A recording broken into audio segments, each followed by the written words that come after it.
Founded 45 years ago, 198 men have marched onward and upward toward the light of Alpha Phi Alpha Fraternity Incorporated through the New Theta chapter.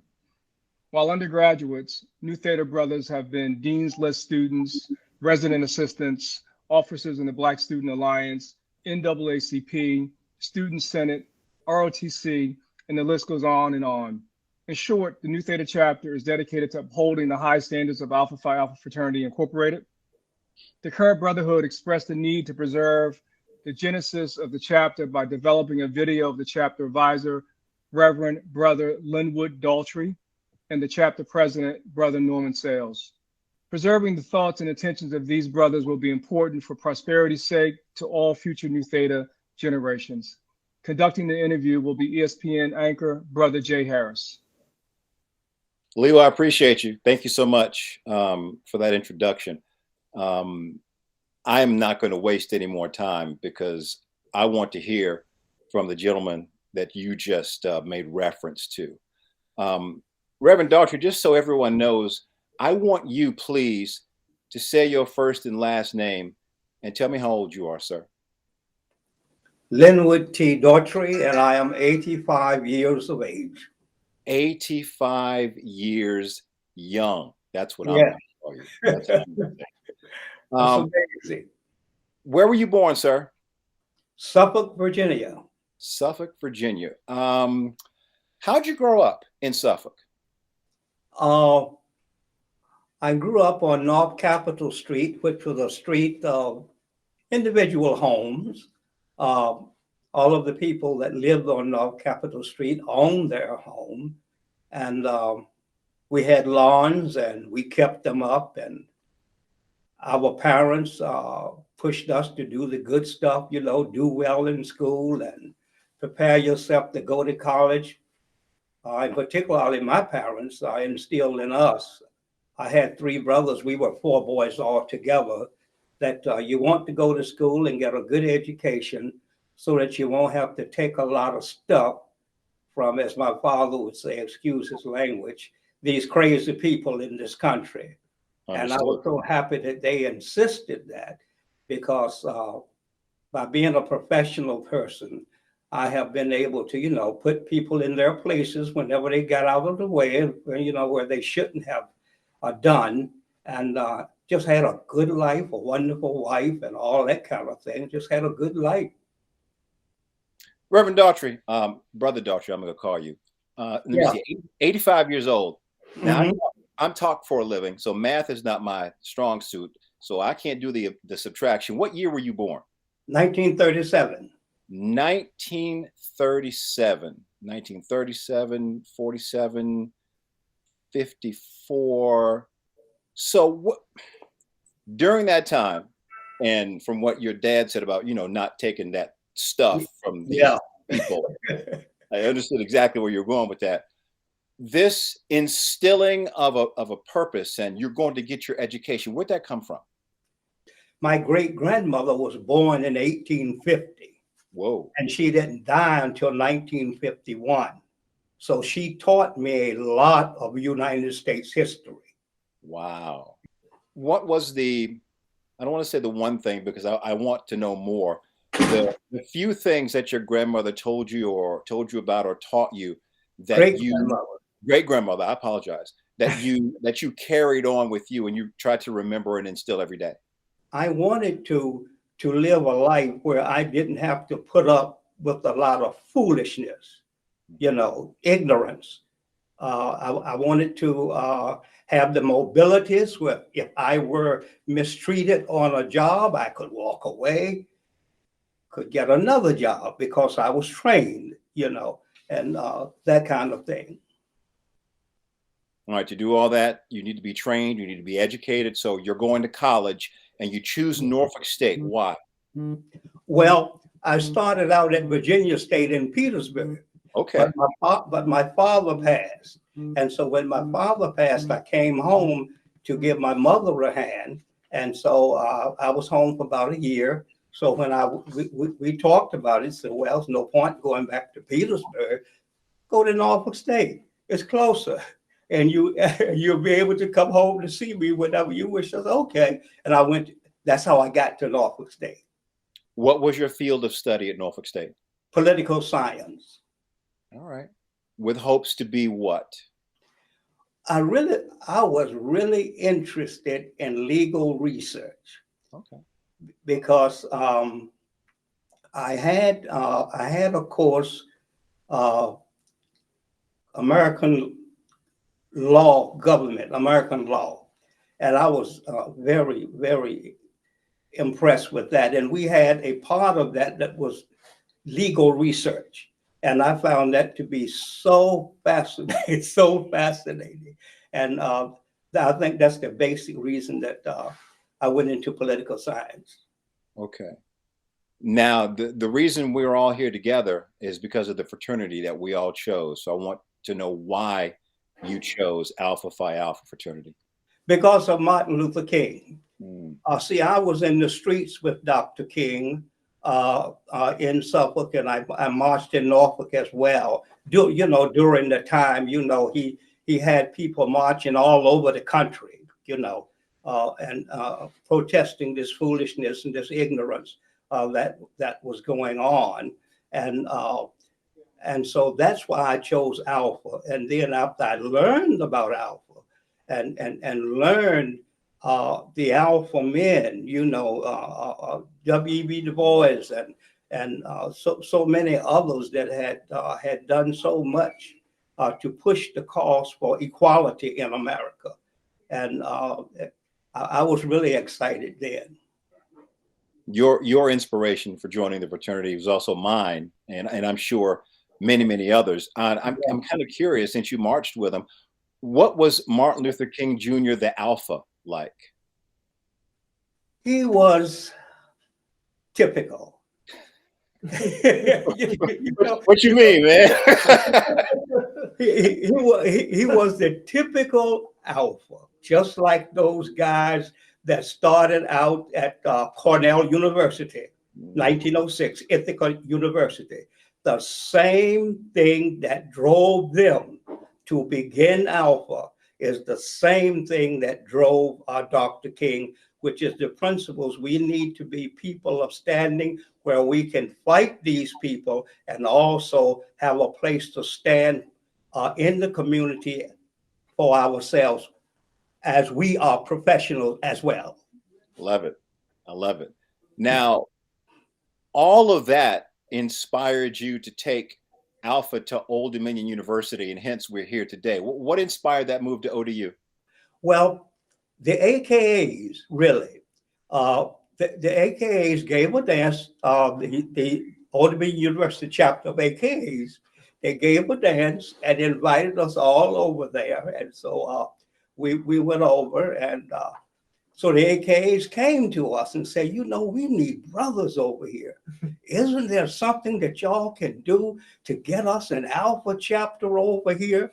And we had discussed it. We had discussed about a chapter being at ODU, but we had talked about it, and it hadn't arisen from the conversational level. But those girls inspired us, so that night we said to ourselves, we got to do something. We've got to look into starting a chapter at ODU.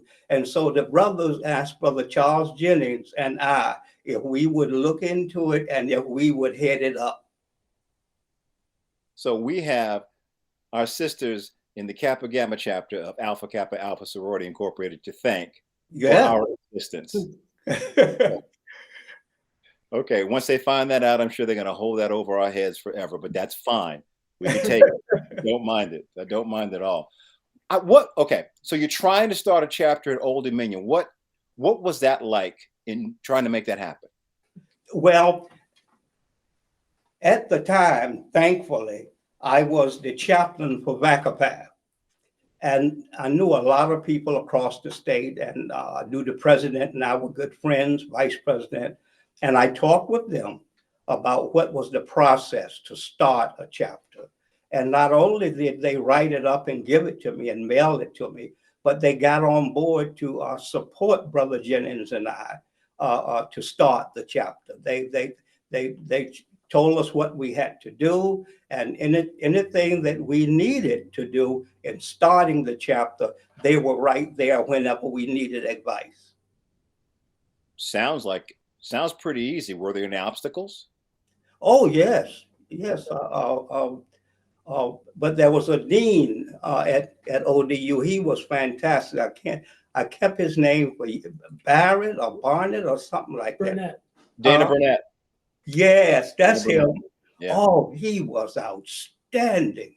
He was a great deal of help to us, and whatever came up, he was kind of a deflector.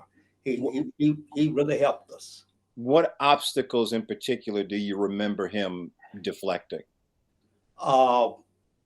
I think criticism from possibly other Greeks, criticism from some loudmouth students at Norfolk State, at Old Dominion University, and believe it or not, criticism from some African Americans, Really? In other words, we don't need another fraternity, and the alphas always think they are above and beyond, and this that kind of foolishness, just foolishness. I really don't see anything wrong with that line of thinking, but we are above and beyond. It is what it is. That's all. Absolutely, Jane. You're right. Okay, so when you're trying to start this chapter, you need young men to join the organization, to want to become members of the new Theta chapter of Alpha Phi Alpha Fraternity Incorporated. So what kind of young Black men were you looking for? We were looking for men that were not only interested in getting an education, but making a contribution beyond the campus, becoming the type of individual that could make an impact, that could, promote change, and would be willing to get involved and do those things that were needed to make this change in our society. We weren't interested in people who were just interested in getting a degree and crawling off with a big salary and this kind of thing. No, we wanted people who would be involved. And that's what we look for as we look, for members of New Theta. People that would have a sense of social and political consciousness. How many did you find? About 10. Yeah, because from that group, we got the charter chapter. We got the charter brothers from that group, But we were successful in getting some excellent people. We went on campus and we stopped people. You can ask Sam because I stopped him. We stopped people and we explained to them about Alpha and what Alpha was all about. And we talked about Dr. King and W.B. Du Bois and several others, and we were able to get people whose minds were going that way. Now, I would imagine in the beginning, you have to, kind of look out, make sure that the young brothers are doing the things that they're supposed to do. As we form this chapter, we want to make it last and work out right. How long before you took your hands off and said, y'all? About 2 years. About 2 years. After about 2 years, I felt that they should be able to make it. And then to help me make the decision, I was called to pastor a church. So that kind of helped, these guys can kind of do for themselves now. I got to go and take care of this congregation. So you had no choice and they had no choice either. Right. But they were in good shape. I wasn't worried about them at all. We're coming up on the 45th anniversary of the new Theta chapter of Alpha Phi Alpha Fraternity at Old Dominion University. When you think that the chapter's been around 45 years now, something that you had you started, essentially? What comes to mind? What comes to mind is the fact that it has survived. And the one great thing that Brother Jennings and I talked about, we've got to get guys that will last. They will be interested in doing this, and they are the type of guys who must have the experience, and they must have the type of intellect in order to do this, because they're going to have to pass this torch to the next group that comes behind them. Then you have the charter line, then there's a line that's coming behind them, and a line that's coming behind them, so forth and so on. So we have got to start this off with good, strong men that are able to begin this. Before we end this right now, this is a recording that's going to last. It's going to be here long after we are not. All right. What are some words of wisdom, encouragement, however you want to define it, that you want to give young brothers who will come into the chapter long after we're gone? Young brothers that come into the chapter in the future, and even young brothers who are in the chapter now, must be involved and be conscious of the society in which we live, and become a part of the movement that we must keep going, and that is the movement toward equality. We must keep this movement going, and it can't be the job of a few, but all of us have got to be locked in to keeping this moving. And that's what I'd like to see the brothers of New Theta do, that they are locked in.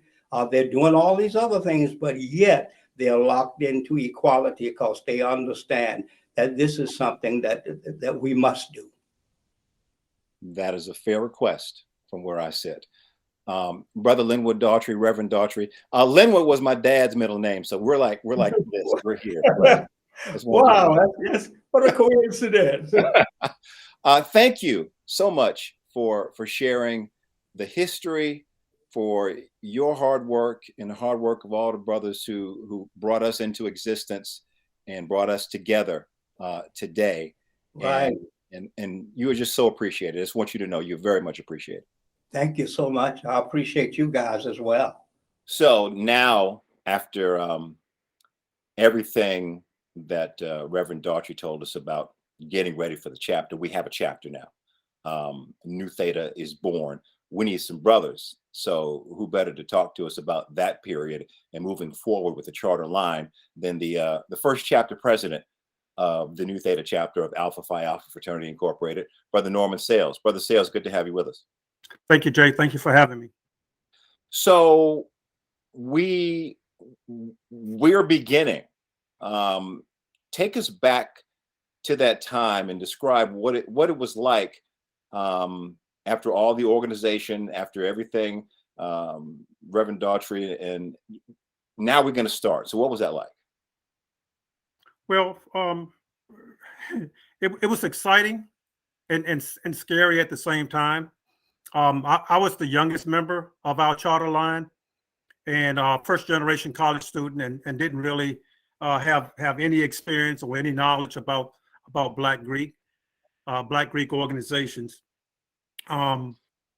So after we went over, we had to learn procedures of the university. We had to learn how to requisition meeting rooms. We had to establish a budget and determine how we were going to raise money to fund that budget. All right, first generation college student. So you I wasn't first generation, I was second generation, but I didn't know a lot about the whole fraternity structure either. Why'd you choose Alpha? Well, it was somewhat of a challenge, I suppose.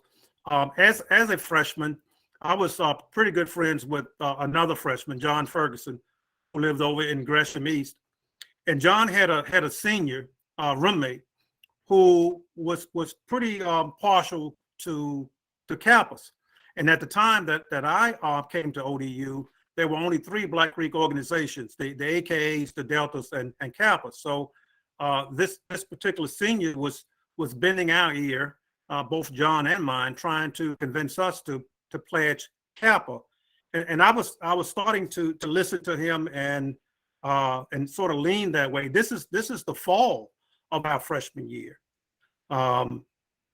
which I'm not sure whether the university is allowing first semester freshmen to even consider pledging nowadays, but they certainly did back then.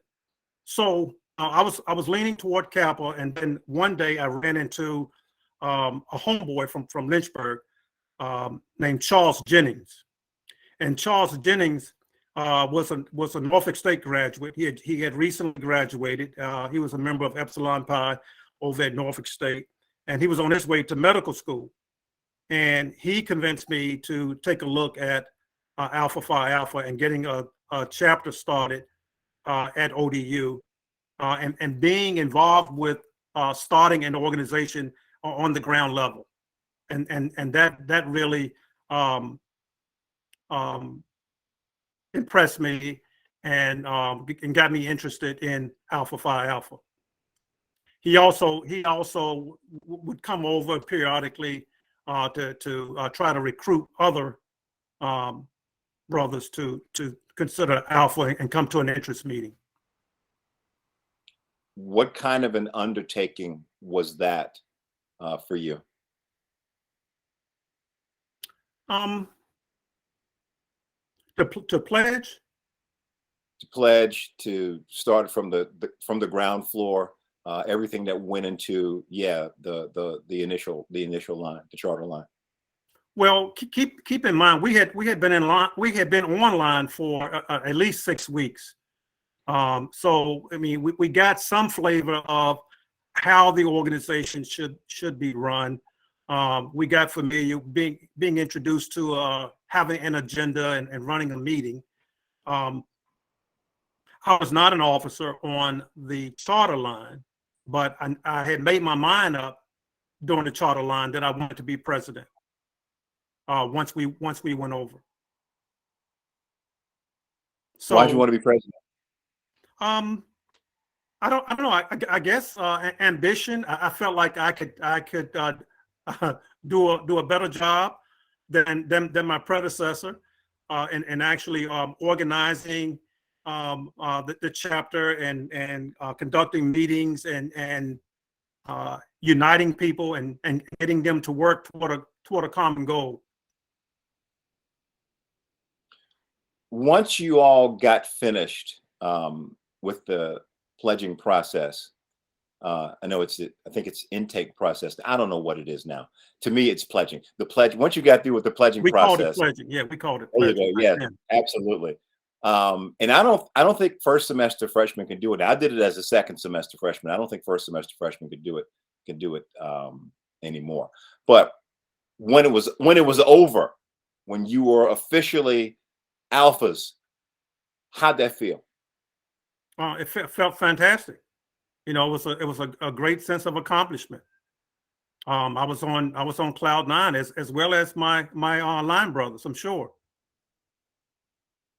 What's the first thing y'all did to celebrate? Oh gosh, I can't even remember back in terms of what we actually did to celebrate. I should say, what was the first thing you did that you can share with us? I'm sure we had a party, a going over party. Being the first chapter president, and you guys learned the business of Alpha. What was your vision for the chapter? Well, New Theta was created at a time when I think the national organization of Alpha, certainly VACAPATH, the Virginia Association of Chapters, was interested in creating chapters on predominantly white campuses. So not only were they looking at Old Dominion, but they were looking at Longwood University, Washington Lee University, and eventually James Madison, schools to the west of us in Virginia. My goal at the time was to make Nu Theta the best chapter in the state. And I think we actually accomplished that, because we won Chapter of the Year in Vacapath for the 2 years that I was president. Back during a time when there was no technology that we have today in terms of making presentations and doing fancy productions. With the move to create chapters in predominantly white campuses, what was the recruitment process like as you were looking for brothers at ODU? Well, initially, I don't think we had any difficulty finding brothers who were interested in Alpha. If you look back at the line lineage of Nu Theta, you'll see that we had lines consistently from the time of our creation. Our first line, we had 4 brothers on there, and 2 of them ideally should have been on, and Sam is one of them. 2 of them ideally should have been on the charter line. I teased them about that all the time. But Sam and Milton ideally should have been with us. We should have had a charter line of 11 instead of 9, in my humble opinion. But they were interested, and of course we were introduced to Al Thomas and Stuart Smith, and and we had successive lines after that. Some as small as 3 pledgees, and some as large as 8. But by the time we got around to Tulambuelo in '79, we had 8 members pledging. It may have been more who were interested. So the Black population at ODU was growing at that time, even though it was relatively small when I was a freshman. It grew exponentially over the next 4 or 5 years. What was the reaction? So now it's alphas, kappas, deltas, and AKAs. Well, once we got established, what was the reaction from the deltas and the AKAs and the kappas? I think that the 2 sororities probably welcome us with open arms. There may have, and there was no hard feelings between the kappas, and I don't think we ever had any beef with them. But it's not like they ran out and embraced us and welcomed us on campus. I think it took some getting used to, because for a long time they were the only Black fraternity on campus. Okay. It sounds like things sailed pretty good, pretty positively in the beginning. What were some of the obstacles you guys had to overcome? Well, as I indicated, learning university procedures, learning people who ran things, who do you go to if you were having problems, finding money to actually fund the chapter was always a challenge. But we had been very, very active when we were online and doing fundraisers, so we knew how to make money. But at that time, I don't think that the fraternities and sororities were actually given a budget by the university. That may have changed over the years also. So anything we got, we had to go out and sort of get it ourselves. Race relation and hazing, I think, was also a legitimate concern. I can recall us having a couple of incidents with the university police, the ODU police, in terms of interacting with them when we were expecting certain classrooms to be open for some of our meetings that we were having over the weekends. And we actually had to get one of the assistant deans involved to sort of smooth the way for us and make the police officers, the administration there, understand that we were a new organization, and that they would be seeing us from time to time using the classrooms for our meetings. I think there were also some concerns, although we never got called or disciplined for anything, but we had to actually gradually introduce the university campus to how we pledged. I mean, because they were thinking, even if you had somebody walking in a line around the campus, that's hazing. Mm-hmm. And we kind of disagreed with that. Having somebody wear a headpiece, they felt like it could potentially be hazing. And again, I think that just took some getting used to and talking it through. All right, I need to know this. Who taught the chapter how to step?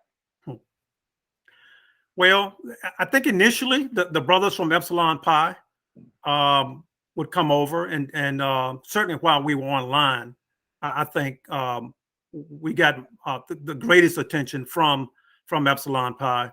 But brothers from Hampton would come over while we were online, and then after we went over, we would go and visit universities and steal steps and routines and bring them back and incorporate them into an act. That's how you do it. That's how we did it. Yeah. The word steal. Yes, I like that. So we're gonna bring it here. Yes, absolutely. All right, who's the stepmaster from the charter line? Oh, gosh. I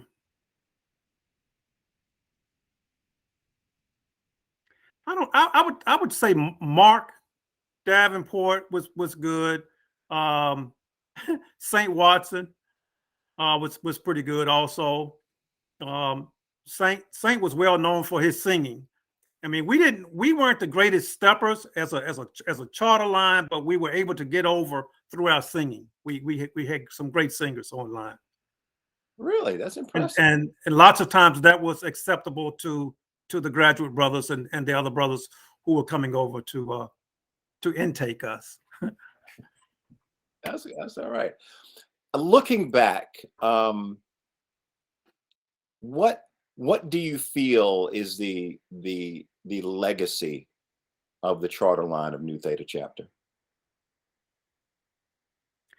Well, I think being able to persevere and survive. The one thing that I wanted to see happen when I graduated was to make sure that Nu Theta would be around, so that other young brothers would have the opportunities that it provided me. I think that's one of the things that I'm most proud of. And again, when you look at the lineage of the chapter, you'll see that we had some lean years and we had some very fruitful years when it came to recruiting, and there were a few years where we didn't have any lines, but some years we would have a line in the spring and in the fall. So I'm just very proud that the chapter is still continue to exist and still offer other young college brothers the opportunity to be a part of a brotherhood, to come in and use those opportunities as a training ground to develop young Black leaders. Is there anything that we haven't touched on that you think we need to get across to make sure that the history of this chapter, charter line on, gets told and retold? I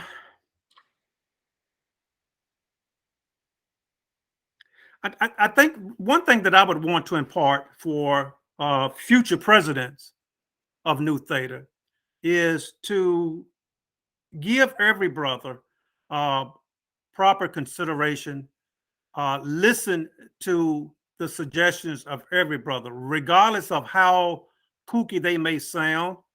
There's sometimes that particular brother who always comes up with a kooky suggestion is going to have a gem, and that the chapter can use. So that's one thing that I would offer to respect and listen to the opinions of every brother. And then the second thing is communication.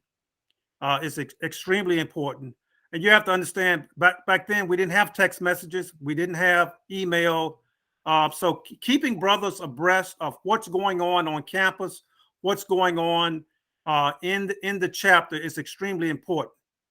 Because people, brothers and sisters also join an organization because they want to belong, and the best way to keep them involved and make them feel like that they belong is communication, making sure that you pass on information and keep them up to date with what's going on.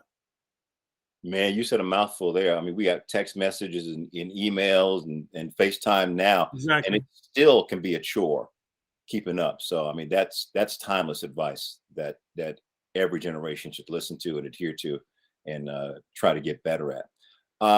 Brother Sales, thank you so much for this, for y'all's efforts back in '76. And all throughout the history of New Theta, and as we approach our 45th anniversary, looking forward to it and many more. Thank you so much. Thank you so much for having me.